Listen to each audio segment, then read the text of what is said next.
তুমি বলেছিলে যে তুমি একটি বোতল দিয়ে বলে কালার করবে। হ্যাঁ, আমি বলেছিলাম। তো বানাও। এমনিতেও তো তুমি কোনো সুন্দর জিনিস তো বানাতে পারো না। ওই দিন বানিয়েছো কিরকম। ওইটা তো তোমার জন্য বানাইছি, তুমি তো উল্টাপাল্টা জিনিসও রেখে দাও। তো তাই আমি বানিয়েছি। আমি তো আজকে অনেক সুন্দর একটি জিনিস বানাবো। তো চলুন গাইস, আমরা সবাই মিলে বানাই। গাইস, আমি ওই ওইটা নিয়ে নিই সবার আগে।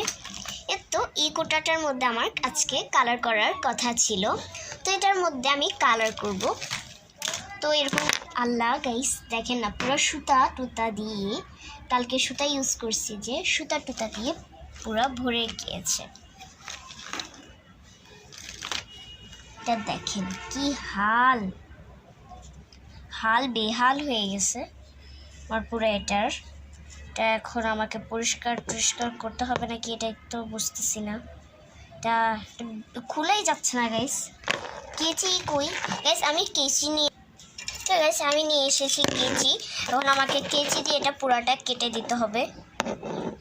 আমার অনেক চিন্তা লাগে যখন এরকম রঙের মধ্যে কিছু আটকে যায়। গাইস, একটা সেট খুলে ফেলছে, আরেকটা সেট কই?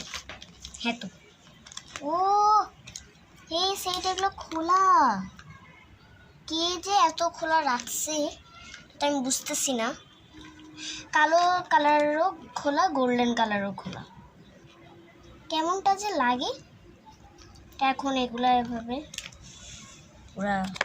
পুরো মেল্টেড হয়ে যাচ্ছে। ভাগ্যিস এখানে ঢুকে নাই একটাও, ঢুকলে তো সমস্যা হয়ে যেত। তো আমি সবার আগে নিয়ে নিয়েছি ব্রাশ। তো ব্রাশ করার পর এখন আমি কোটাটা নিয়ে নিয়েছি। তো আমি আজকে কি কালার করতে পারি কোটাটা আইডিয়া। আমি সবার আগে জেসো দিই। জেসো না মানে হোয়াইট কালার দিই। আমার কাছে জেসো নেই, সেজন্য আমি হোয়াইট কালার লাগাচ্ছি। হোয়াইট কালারটা দিয়ে সুন্দর করে শুকিয়ে ফেললে হয়ে যাবে সাদা কালার। তারপর এই সাদা কালারটার উপর সুন্দর করে করতে ভালো হবে। এটা প্লাস্টিক, তাই তো একটু প্রবলেম। এটা কাচের, প্লাস্টিকের নাকি কাচের এটা বুঝতেছি না আমি। তা আমি পুরাটা হোয়াইট কালার করে দিই সবার আগে। গাইস, কালকে কিন্তু কোরবানি ঈদ। গাইস দেখেন, আমি কিন্তু পুরাটাই কালার করে ফেলেছি।